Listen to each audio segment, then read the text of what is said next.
So without further ado, let's start off with our first part of this session. And this is the Constitution of Zimbabwe, the history and process of its formulation, and the key principles of the Constitution of Zimbabwe, being given by Professor Ncube. Please give him a round of applause.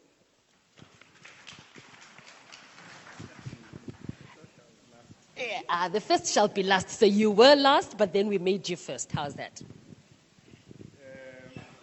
Thank you very much, Madam MC. Ngihloniphe ubaba Honorable Moyo. Thanks. Ngihloniphe lo mama uNdlovu lapha.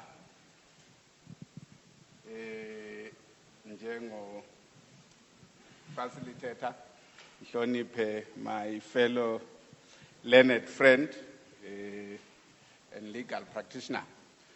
Ngihloniphe lonke ngokubuya kwenu ngobunengi emhlanganweni lo.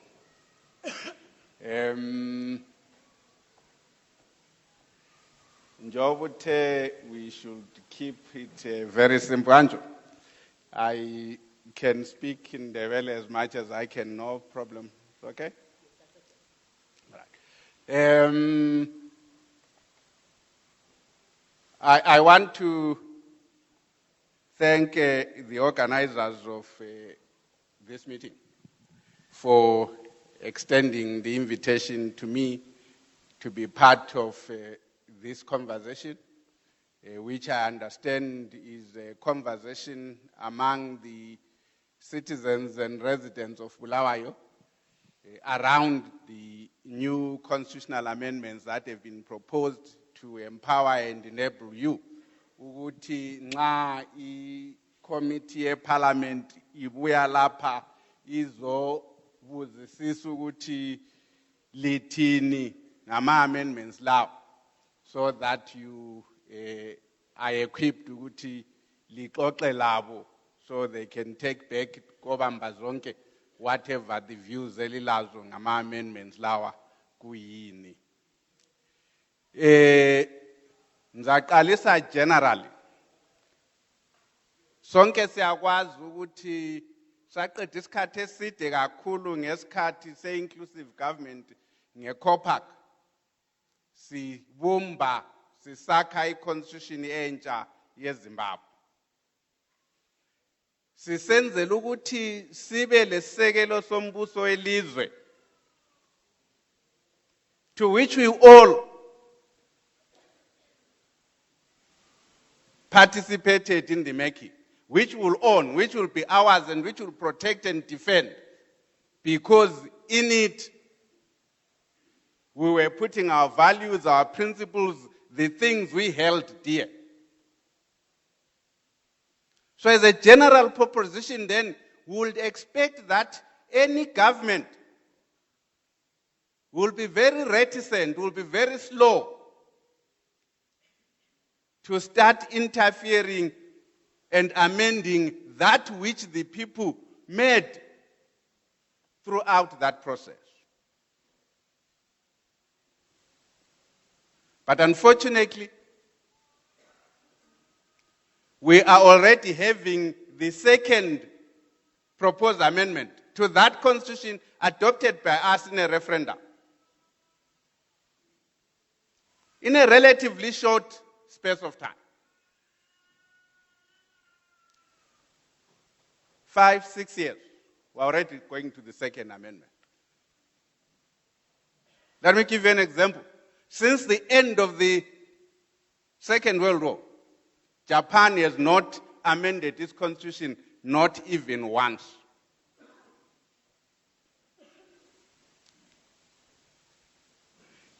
In over 200 years, the Americans have amended their constitution in just over 2,000 times. I mention this in order to say, we, the people who made that constitution, must always stand up to defend the integrity of that constitution. That is not to suggest that the constitution is a Bible, that it is given by divine will and that it can't be changed. Of course, a constitution is a document made by us as people, human beings. Therefore, it's bound to have mistakes. It's bound to have provisions which prove unworkable, which have to be changed, which is why there are provisions to change it. But the provisions to change a constitution normally require what we call supermajority. Like in our case, you need 2/3 majority. It's assumed that it is difficult for anyone to get 2/3 majority. But in Zimbabwe, we know our elections. ZANU-PF has had 2/3 majority successively. But also, that is a part which is a problem. Because we, the people, must always be slow to give any political party that much power. But we've given them. Now they are changing the constitution without even any consultative consensus processes. It goes into ZANU-PF processes, it goes into cabinet, it emerges, there is a bill. We see it for the first time when it has been published, which is itself problematic. But that's another debate. Let me just now narrow down the conversation to the amendments which are being proposed. I can divide them into 3 groups. There is the group of amendments, they're about 11 or 12. The provisions are 27, but if you group them, you'll find that there are only 11, 12 substantive ones. Out of those 12, 11, there are those which are innocuous, which are harmless. They are correcting simple things and change nothing of significance. So we shouldn't worry much about them. There are, out of those 12 or so, there are about 3 or 4. You shrug your shoulders, so what? They do nothing. For instance, there's a provision which changes the name of the civil service to the public service. So what? It doesn't mean anything. There are, of course, provisions which then change the wording of a lot of things consequential to some of the amendments. Again, so what? There's a provision which introduces the public protector. The concept of the public protector itself, so what? An office, you go and complain if a public office is not treating you properly. You can go there and complain. Whether or not you will get a remedy or happiness, neither here nor there. Then there are provisions which I can say are insidious. In other words, they are very bad in that document.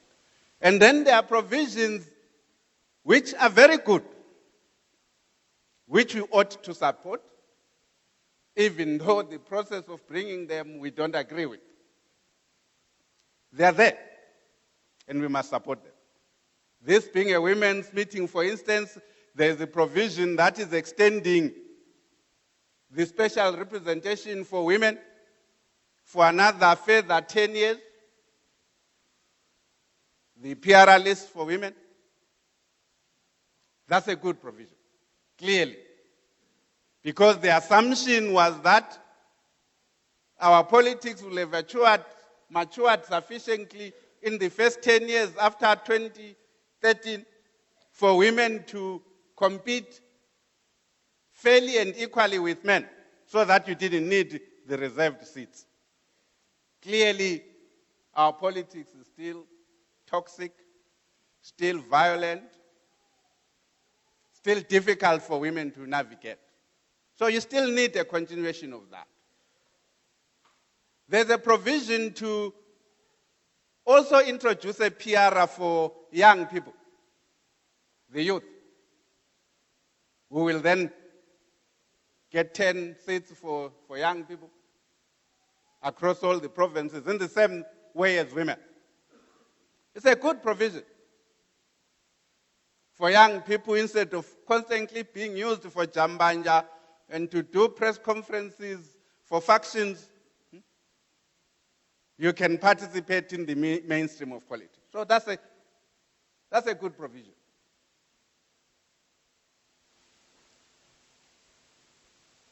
Which obviously young people ought to support. Note, though, that my reading of that provision, unlike the Senate provision, for instance, which insists on the zebra system in the PR, doesn't appear like the amendment for youth. I might have missed something. There's a zebra aspect to it. Read it for yourself and see whether you can find that zebra to promote women who fall into the category of young people. But the most insidious amendment, if you don't read it carefully, you could gloss over it as just another innocent provision. But this provision basically places outside the jurisdiction of the Human Rights Commission practically all violations or alleged violations of human rights committed by people who work for the state, by state institutions,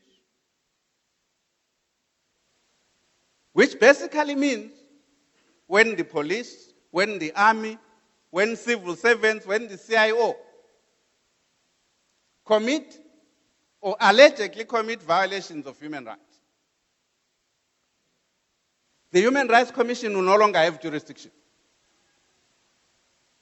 It's all parceled out to the public protector, with a single individual appointed by the president, clearly amenable to the direct authority of the ruling elite at any one time.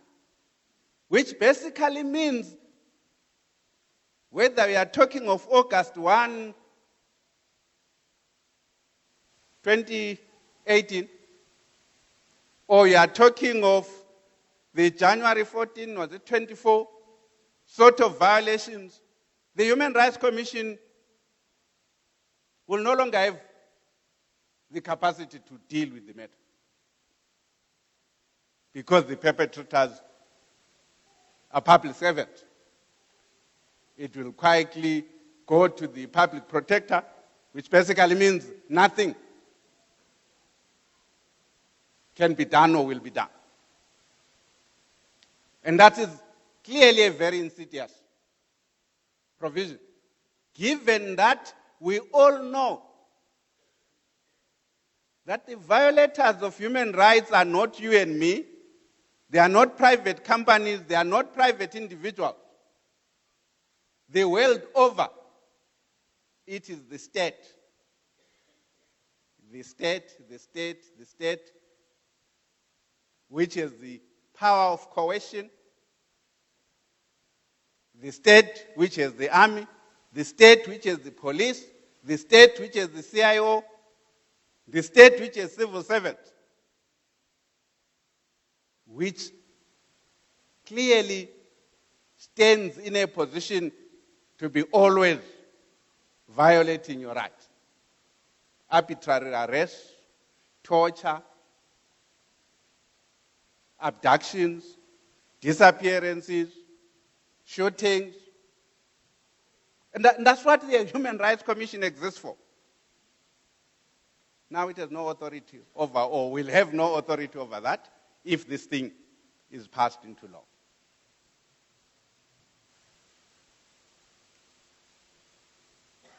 Then you have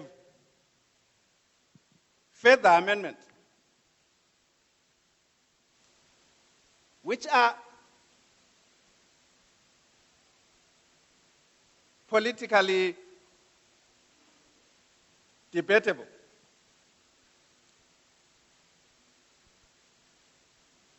Reasonable, rational people can disagree as to whether you are making the Constitution better or worse.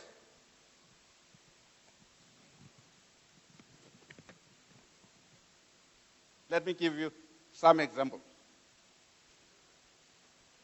There's a clause about running mates, that a president must be elected together with his vice president in the same election,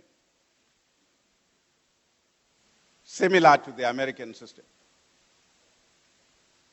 The idea behind this clause was that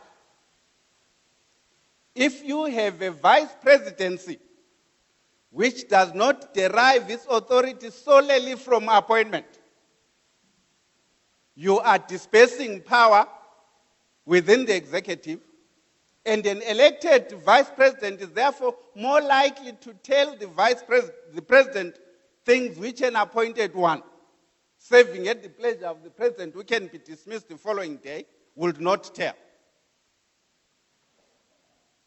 And therefore, in that way, you limit the power of one person. It is also supposed to make succession easier under the theory that a person who was directly elected together with the president would then assume office if the president resigns, dies, or is removed from office. So it's more democratic that way. But of course, there's always the downside of it. If there's a complete breakdown of relations between the two or three, then we have paralysis at the center of government, 2, 3 centers of power, which cannot be resolved until the next election. That is often ameliorated if you have democratic political parties, which will deal with this question within the framework of the political party. You can debate whether or not we do have democratic political parties in Zimbabwe. You can debate whether, for instance, the ruling party is democratic. Indeed, you can debate whether, in fact, the ruling party exists as a political organization at all, or whether, in fact, it was also overthrown by the military in 2017. All of those are debatable. You could argue that in any event, once you have a president within a political party, the president is most likely to always have sufficient power, authority, influence to ensure that a person whom he or she cannot work with does not become a vice president. And therefore, you might then argue that this is a non-material issue. So it's debatable as to the extent to which this sort of clause undermines our democracy or our constitutionalism. Then you have yet another provision which subtracts or adds nothing. At the moment, the president, and the one we have can't read the Constitution, he couldn't do the right thing the last time he appointed a cabinet. You can only appoint currently 5 people to be ministers from outside the parliament. They are extending it so that the president can now appoint, or will be able, after this becomes law, appoint 7 instead of 5. So he is constitutionalizing the mistake he made last time he appointed 7 instead of 5 by mistake. So now that mistake will become the law in future. But so what? Whether there are 5 or 7 from outside Parliament, so what? It's really nothing over which we should quarrel that much. But you can debate it. Again, there are conflicting constitutional orders. There are countries where every minister comes from outside Parliament. The United States, for example. You cannot be a minister, a Secretary of State, if you are also a member of Parliament. They work well. There are countries like the United Kingdom and many others where you must first be a member of Parliament before you can be part of the executive. They also work well. You have hybrid, such as ours, where you can get some from outside, some inside.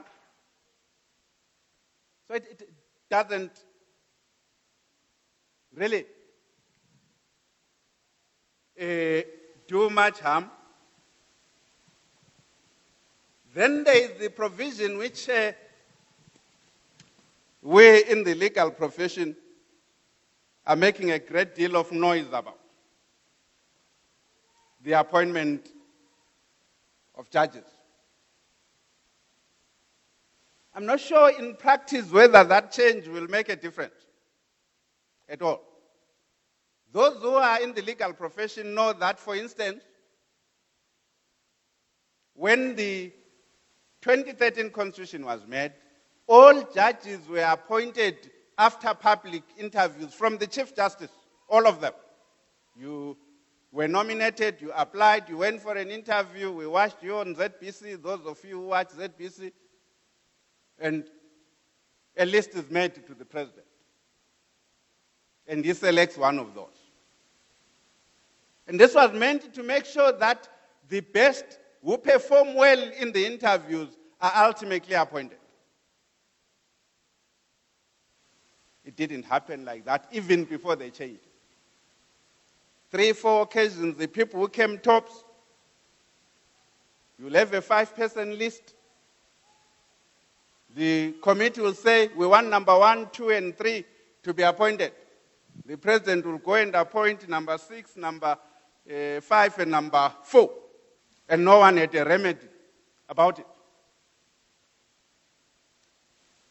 Constitution of Zimbabwe Amendment number 1 of 2017, done just before the coup,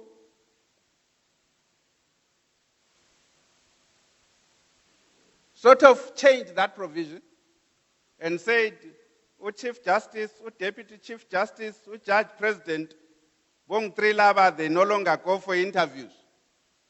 They are appointed by the President after he consults the Judicial Service Commission. That was amendment number 1. The rest still had to go to public interviews. Now they are saying the rest will still go to interviews. But the Judicial Service Commission will have a right to dispense with interviews if they want the president to promote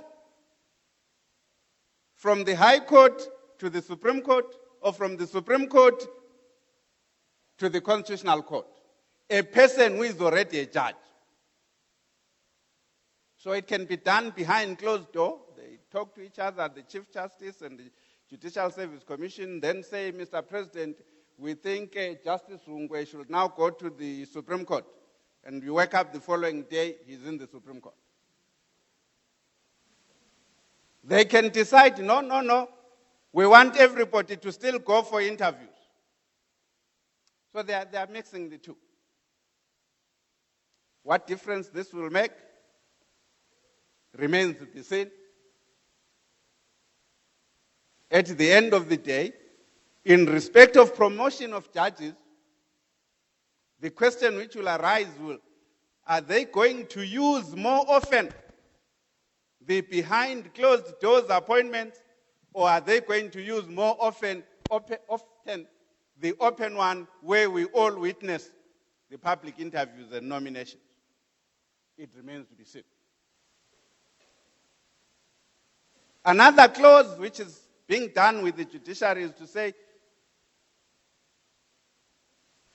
instead of retiring at 70 years, and this is quite strange, instead of retiring at 70 years, the judges of the Supreme Court and the Constitutional Court can go up to 75 years, provided they produce a medical certificate. Of course, that's rubbish because you can buy one in Zimbabwe. So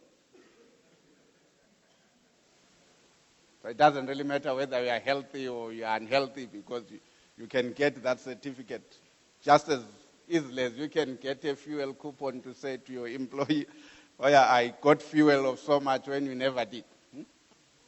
That's the country we are. So it really means nothing. But that's what it says. If you get a medical certificate saying you are fit, then you can go to 75 years. Strangely enough, the same favor is not extended to the High Court judges. The High Court judges still must retire at 70. And this seems illogical. It's more difficult up there. Those who are making the most important laws are in the Constitutional Court and in the Supreme Court. We have the power to overrule the High Court, the Labour Court, and everyone else. But you say even if they are geriatric, they must stay on. Those who are at the High Court who can be corrected above can't stay on. It seems to make no sense unless, of course, there's politics into it.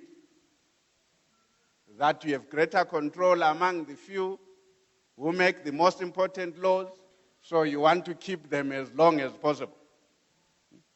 But from purely a jurisprudential, let me avoid that word, from a theory of law, knowledge of law, application of law, you need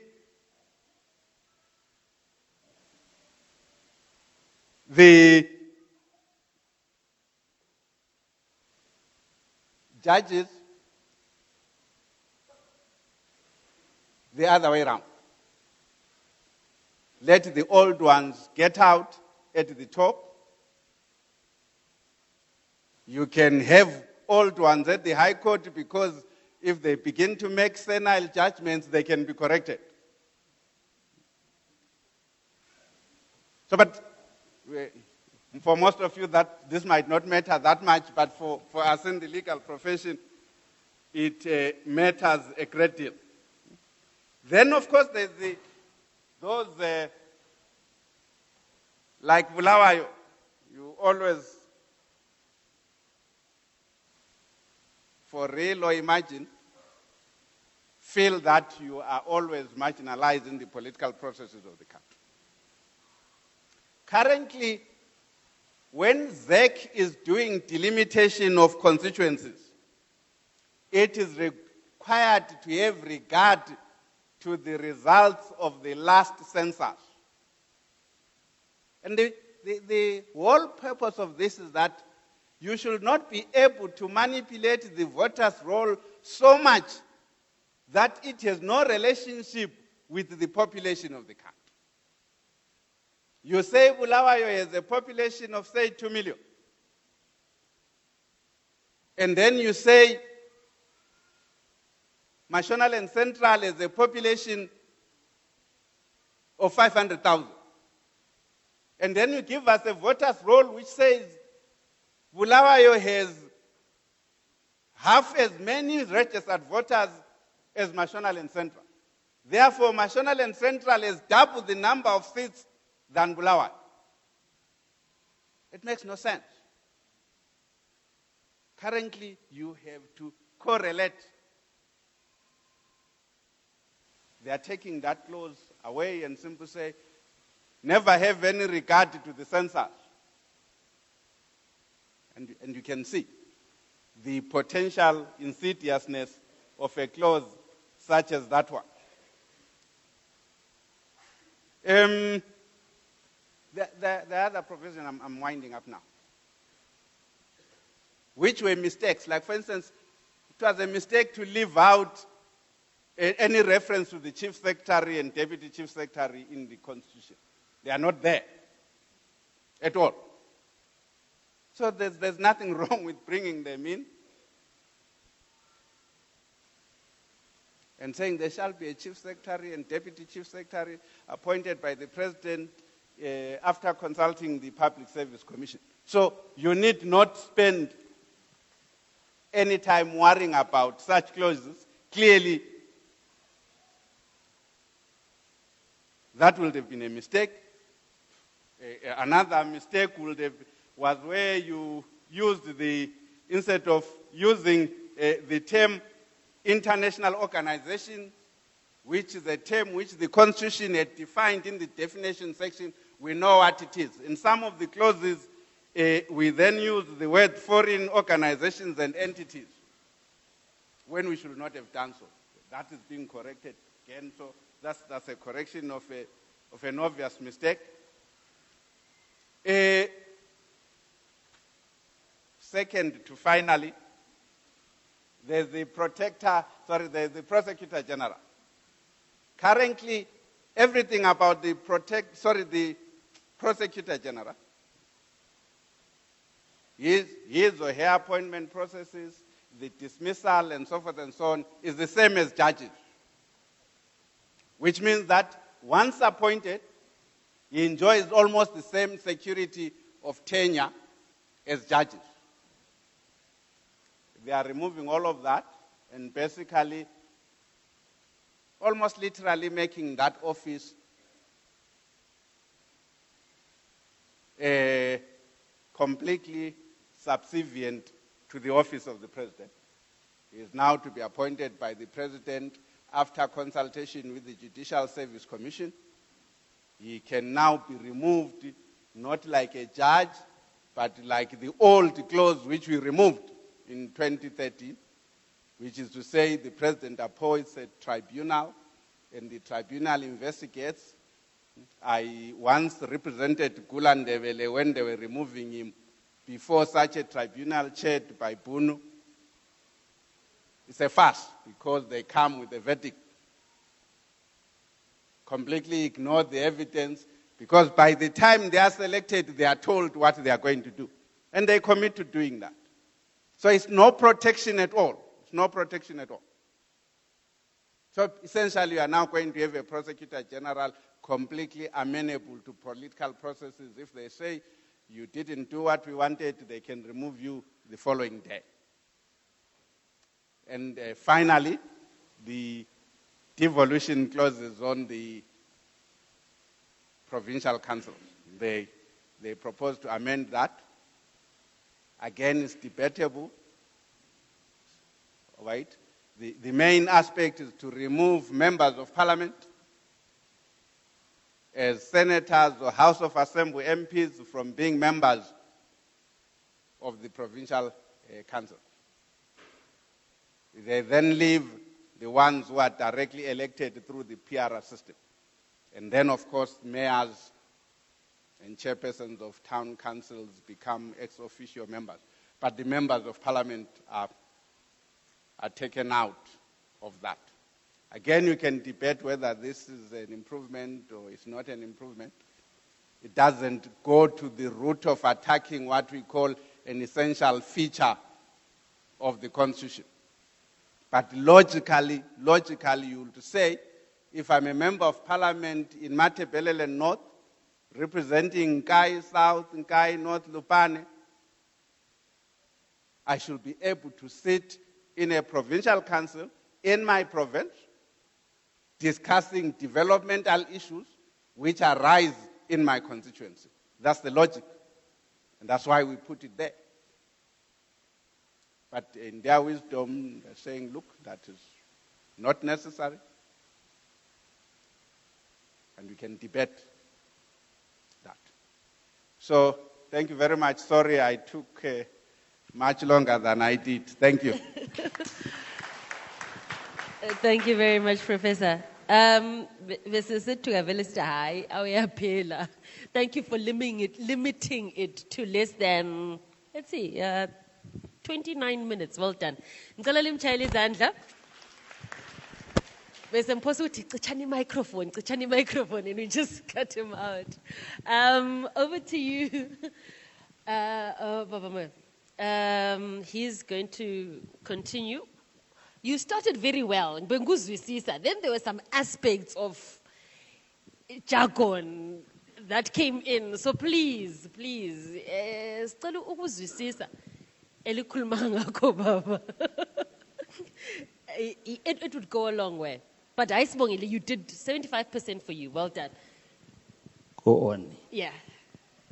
Madam Chair, my fellow panelists, Umama Mumba, lo Professor Ncube, manene la manenekazi, ngiyalibingelela. Siyabonga le lo mdala usevulile amasango phandle la.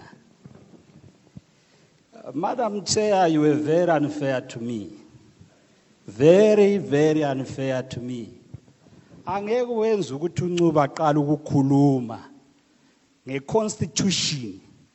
He is a leading legal mind in the country who negotiated this constitution. He wrote this thing. And you want me to speak after him. Uxolo baba. Uxolo moyo. Sorry doctor. I will be unfair. Sorry baba. Ngizalungisa next time. Siyabonga. Siyabonga that. Ngilezinto ezimbili ezintathu that I want to put on the table. Ebese ngihlala phansi. Eyokuqala, Madam Chair, ngiyokuthi the constitution esilayo le was negotiated, was discussed, abantu baconsultwa, the four corners of our country, abantu bakhuluma, abantu baxoxa, abantu bavota in a referendum. 94.5% of the vote yathi funi constitution lay. This was across board, across party lines, across ethnic lines, across religious lines, across all lines esingazicabanga. Abantu bavumelana. It was at a time where the country was united, if I may say, where people were searching for each other and one another. Khathesi abantu badabukene, khathesi abantu badangele, khathesi abantu bazondile. Ngo-2013 kusenziwa i-constitution lay. There was some semblance of a nationhood in the making. Kuthe singalokhuda but lokhu kumele sikutsho lo. Abantu bathi bevota begena elayinini kwakungadingakala ukuthi wena uhamba lo Welshman, uhamba lo Tsvangirai, uhamba lo Mga. Bas abantu babengakudingi. People wanted a constitution, a document. And this document is like a birth certificate of our modern society in this country. Now we 12 document there. It is the birth certificate. It is the national glue. It is the political glue. It is the cultural glue for the peoples of Zimbabwe. Nxa kulento ke yahlanganisa abantu beZimbabwe, izinto eziningi ziyehlukanisa abantu beZimbabwe. But a constitution which came to force on the 22nd of March in the year of our Lord Jesus Christ, 2013 AD, that constitution yahlanganisa abantu. Now ususithi at a time when you are looking for solutions for the country, at a time when you are hunting, when we are fishing for solutions for the country, it is a problem. It's a big, big problem. Ukuthi into eyenziwa ngabantu behlangene beZimbabwe wena ngesikhathi abantu bengahlakananga ufuna bahlangane obusudabula yona, there must be something wrong in your head. Ngile problem ye prioritization. So when we constitution, we needed to prioritize a realignment of our laws. So wafaka ama-laws wonke amanye akhona enziwa ngesikhathi sika-Smith Rhodesia lokho ekhona kwakumele siwa-align sifake ama-duck set on a row siwalungise ama-acts of parliament. Silokhu silama-acts of parliament aka-1931, 1952, what? At a time when it's time for the fourth industrial revolution, isikhathi se-technology, isikhathi se-innovation, isikhathi sokuguqula. Gentlemen and ladies, my friends, hambani libona ukuthi kwenzakalani kubo Ethiopia. When people are prioritizing development, hambani libona ukuthi kwenzakalani kubo Rwanda. Rwanda is becoming a Singapore of Africa, a Switzerland of Africa. Ngenxa yokuthi prioritization is abantu and development. Angitsho ukuthi kule democracy right. But prioritization yethu prioritize power. When I was listening to the professor here, and he was articulating,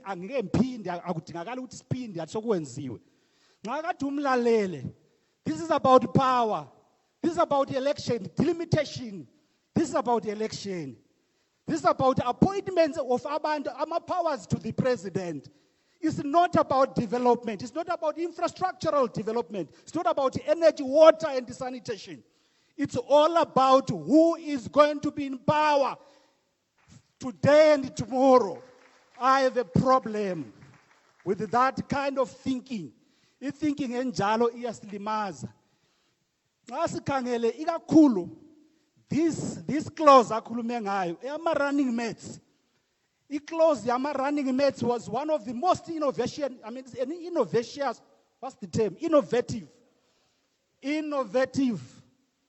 innovative in Africa. I think we're only second to Malawi or something. With a few others, I'm not sure. And abantu beZimbabwe were clear ukuthi ama-political leaders ale problem ye-succession. Ukuthi ungangena wena sokunzima ukuthi mbani ozalandela. Then kwavunyelwana ukuthi no, let's have a running mate. We were going to be sure. Kulabanye abajayele ukufaka abanye abantu abenza ama-second every time. Every time they send you second. Under this constitution, ungangeza second. It's what I'm saying as the president. And this is what they are avoiding. This is very dangerous and undemocratic. Oginto keeping dole. You professor is debatable zonda keepa loku. Because it's one clause. Esayifagayo. Eza kwenza kade kumele ukuthi yenze isasession ingasikhathazi kube lula even ungafaka umuntu wesitonkeni wesindebele angaba i-running mate usekhethiwe la upresident not ozavuka ekhatshiwe kusasa. That's what we wanted. When you are removing it, it's very dangerous for democracy and for immodernity of our societies.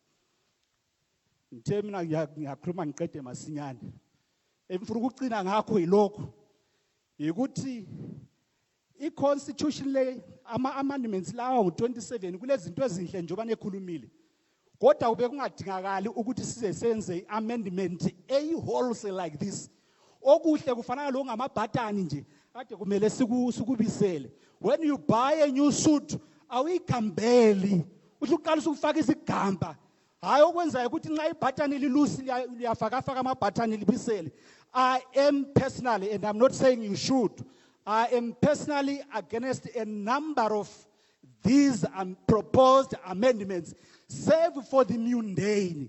Leziyana ezingamabhatana lusi ezinjengokuthi kwakhohlakala ulokuzeni ucabinet secretary to the cabinet and the president lokho kufanele kwenziwe, but the generality of them amabi ngesikhathi sokuthi igovernment kumele ithi prioritize realign ama-laws. I-government ikhangele izinto ze-liquidity crunch esilazo, idile le corruption, idile lakho konke okusikhathazayo, not to spend money and time in coming up with constitutional amendments aimed at only entrenching to power the current leadership. Yabo. Thank you very much. Aye, uqinisile ukuthi you'll keep it short and sweet. Siyabonga. Awuqedile hayi. Ngicela limtshayele izandla futhi. It's not a competition, but he was like 11 minutes as opposed to your 29. I'm just putting it out there. Like Trisha, over to you. She's an amazing woman. She's a powerhouse. Ngixoxela for like 4 or 5 minutes. I was inspired. I was like, in my next lifetime, I want to become a litigator. And Charlie Zandla, a very big round of applause. And she's going to be telling us about the implications of the Constitution on women, youth, and general citizens. Over to you. I'm not a politician, so I'm new to this thing. I don't know how to introduce myself, but I'll say all protocol observed. First of all, I would like to say I'm humbled to be on the same stage as Ubabu Gordon Moya, Lobabu Osman Nube.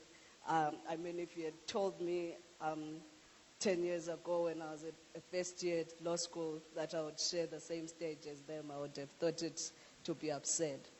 But I am really humbled to be here and to be standing before you. I must also be quick to apologize. My Ndebele is not that good. I think you heard from the surname Milinya Sarandi. So I'm not white, and I'm not Ndebele. I'm not Shona as well, so you have to forgive me today. I'll try my best in either of the languages.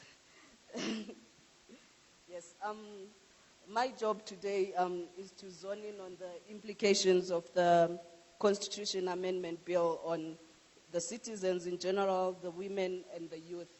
So what I have done with my presentation is I've tried to zone in on each and every one of the provisions of the bill and to try and critique the bill.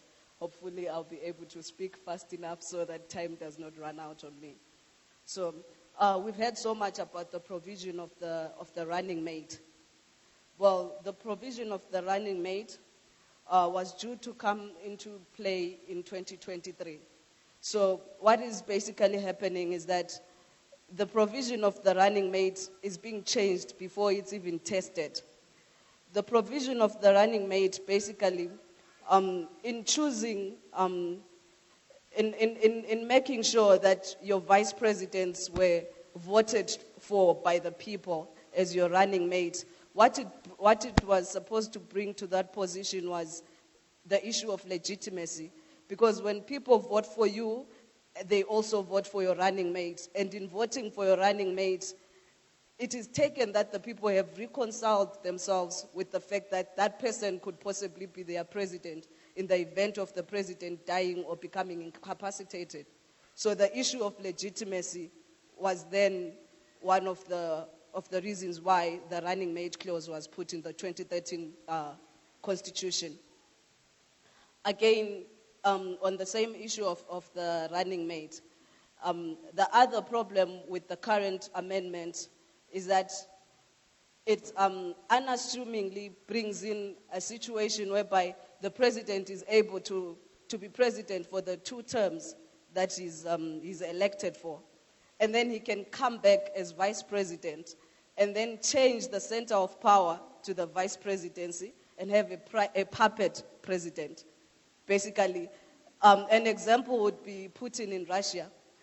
Putin was president in Russia for 2 terms, and then he went back to being the prime minister. And then when he became the deputy prime minister, he changed the center of power to the deputy prime minister, and he was controlling the president. So this is the danger that comes with the running mate clause. The abolition of the running mate clause. So that is one insidious clause to take from Professor Welshman that we should be wary of as the Constitution Amendment debates go around the country. That being the first clause. The second one that we should be careful of and worried about is the one on the limitation of Parliament's power to approve international agreements. For example, the current Section 327, subsection 2 of the Constitution, it defines what international treaties do not bind Zimbabwe, right? And maybe I'll need a platform. And what it basically does is the current constitution as it stands, it gives Parliament veto power over the agreements that are concluded by government. Veto power is basically an overriding vote.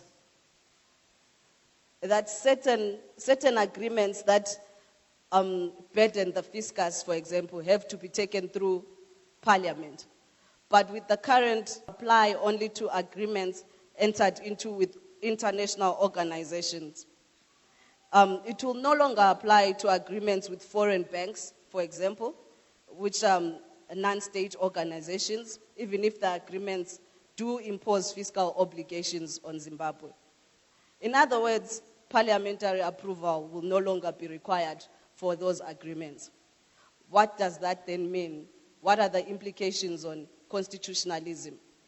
Well, what it means is that there are no longer checks and balances, because the approval by Parliament was basically supposed to be a check and balance on government spending. But remember, good governance is also part of our constitutional values.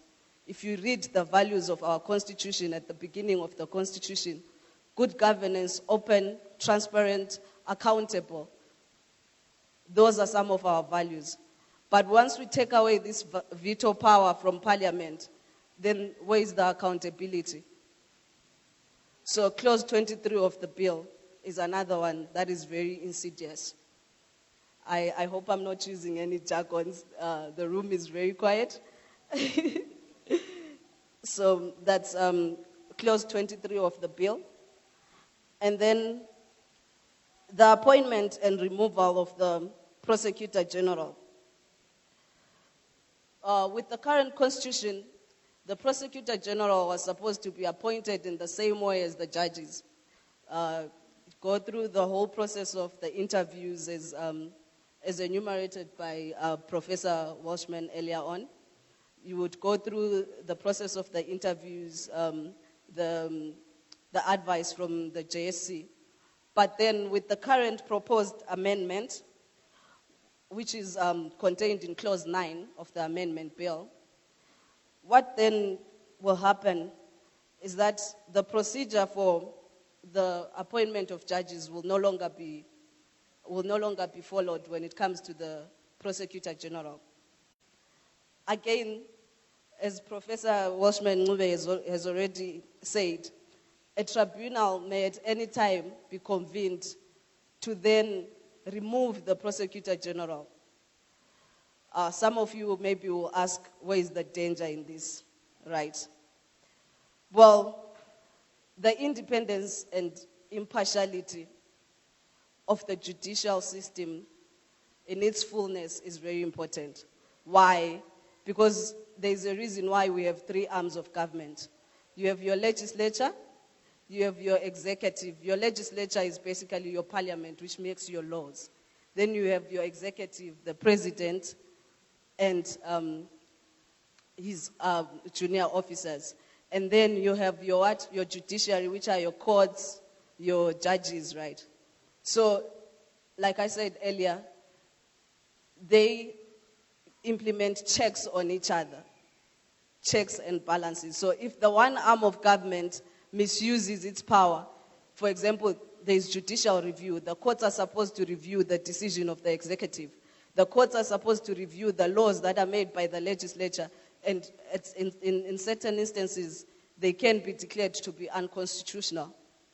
But that is the job of the courts.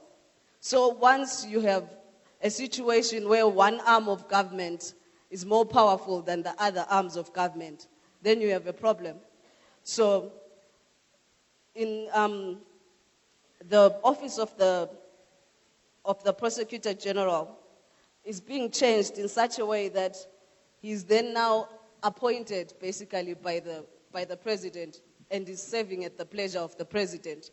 So if tomorrow the president would say, go after Mr. Ncube, I mean, he's serving at the pleasure of the president, so how does he then refuse? So there's that danger of politically motivated prosecutions. I think we saw those a lot in the previous regime, whereby if you went against government, any type of prosecution could be fabricated against you. So that had been prevented in the 2013 Constitution, but now this provision now seeks to now overturn that position, and the Prosecutor General will become compromised. And then I'll move on to the creation of the Office of the Public Protector. As our professor said earlier, we're allowed to disagree with each other. Well, he said, in his view, he thinks it's a bit not so much of a bad provision, but I would like to disagree. Because as it stands, for example, it does not say how the public protector is removed from office. It does not say for how long the public protector stays in office, the proposed amendment. It does not say how him and his deputies, how the remuneration, it says, well, the remuneration and their salaries are supposed to be, they are basically going to be, what can I say, as a president who decides how their remuneration and how much their remuneration is. So we go back to that issue of the center of power. All these people are serving and being chosen and appointed at the pleasure of the president. So more and more power is being concentrated in the executive. So that is another problem with this amendment. And as my fellow professor has, my fellow learned colleague has already again said, the office of the public protector, as it stands, there is no provisions in the amendment that state how that power is going to be shared with the Zimbabwe Human Rights Commission, because certain functions have been transferred from the Human Rights Commission to the public protector. I hope I'm making sense. Yes. So certain functions have been transferred from the Human Rights Commission to the public protector. And at the same time, as he said, you get your officials such as the defense forces, you get your officials such as the police force. They are not covered under the people who are supposed to be investigated by the public protector. And I think history has taught us that those are some of the most notorious when it comes to the violation of human rights. So once again, the bill leaves us very vulnerable as citizens of this country. And then I think the one that, as Professor already said, most of us in the legal profession are very passionate about, is the one on the judges being appointed at the pleasure of the president without interviews having been undertaken. For example, I think at the end of May this year, our Constitutional Court judges are supposed to be appointed.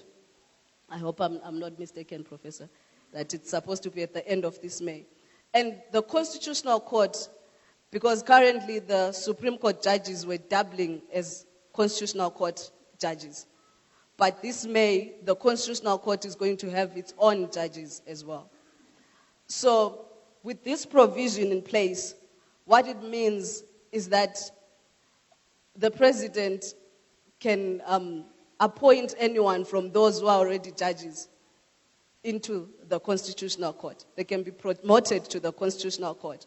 But is that the way in which you want the judges at the most apex court, at your topmost court, to be appointed? I think it would be only fair for me to say we all want the judges of the Constitutional Court to be appointed in a way that we feel they are in their position because of merit and not because of political affiliation. And so we find ourselves in a position where, I think, to say the least, we should be worried. But we should not only be worried. I think it is time that we took action. So when the parliamentary meetings finally start, I would like you to urge everyone, Omakelwane, just, galvanize them and attend the meetings. Because this is our future. This is the future of our Constitution. Because once this is included in the Constitution and it's concretized, the ruling party at any time can make any law as long as it's constitutional, because now it will be in line with the Constitution. So now you cannot challenge it and say, but it's unconstitutional. So the remedy that we must have lies now and not in the future. Let's not sit until the broth is spoiled and then we cry foul and say, well, they can do whatever they want. I think that's one phrase that is very common amongst ourselves. We're always saying, well, they'll always do whatever they want. But I think we as the citizenry, we have lost sight from the beginning. We've given up power before it was even taken from us. So I think this time, let's stand up, let us be counted, let us make our voices heard. And then from then, maybe if it fails, at least we'll have a cause to cry. But that, in short, maybe I may just probably just read out my conclusion, which basically states that the proposed amendment bill will undermine the Constitution itself because, firstly, once you have a judiciary that is not independent, the rights and freedoms in the Constitution and other protective provisions will not be enforced, or will be enforced partially by a judiciary that is under the control of the executive, as it will not want to render decisions that are anti the executive. Secondly, most of the proposed amendments amount to consolidation of the personal power of the president and thereby returning the country to the position before the 2013 Constitution, whereby most of the decision-making power was concentrated in the hands of the president. That is the one center of power syndrome. That is the one thread that runs throughout this current proposed amendment bill. Therefore, from the proposed amendments, it seems that the executive wants to entrench provisions consolidating its own supreme power in the Constitution so that whatever action or legislation is then subsequently passed, although conforming to the Constitution, will ultimately amount to a consolidation of the executive's supreme power. So basically what this bill seeks to achieve is constitutionality as opposed to constitutionalism. Constitutionality is the form of the Constitution. Constitutionality does not mean that something is right, but that it conforms to the Constitution. Whereas constitutionalism contains both the letter and the principle of the law. I hope I'm understood. I hope I've understood. With that, I would like to thank you.